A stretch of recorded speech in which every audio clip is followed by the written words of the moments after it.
ناظرین، زندگی میں کچھ ایسی بھی معلومات ہیں جو دلچسپ ہونے کے ساتھ ساتھ حقیقت کے بھی قریب ہوتی ہیں۔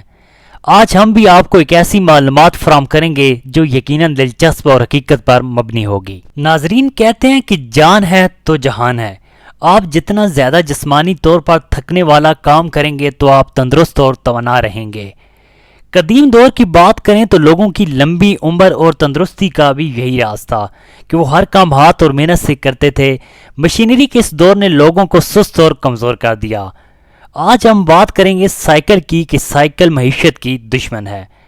ناظرین، ایک ملٹی نیشنل بینک کے سی ای او نے معاشی ماہرین کو اس وقت سوچ میں ڈال دیا جب اس نے کہا کہ سائیکل ملکی معیشت کے لیے تباہی کا باعث ہے، اس لیے کہ سائیکل چلانے والا کار نہیں خریدتا، وہ کار خریدنے کے لیے قرض بھی نہیں لیتا، کار کی انشورنس بھی نہیں کرواتا، پٹرول بھی نہیں خریدتا، اپنی گاڑی سروس اور مرمت کے لیے بھی نہیں بیچتا، کار پارکنگ کی فیس بھی ادا نہیں کرتا، وہ ٹول پلازوں پر ٹیکس بھی ادا نہیں کرتا۔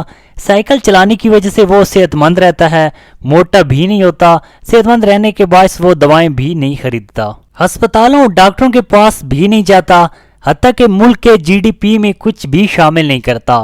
اس کے برعکس ہر نیا فاسٹ فوڈ آؤٹ لیٹ اپنے ملازمین کے علاوہ کم از کم 30 طرح کے لوگوں کے لیے روزگار کا سبب بنتا ہے، جن میں ڈاکٹر، امراض قلب کے ماہر، معدہ و جگر، ناک کان گلا، دندان ساز، کینسر اسپیشلسٹ، حکیم اور میڈیکل سٹور مالکان وغیرہ شامل ہیں۔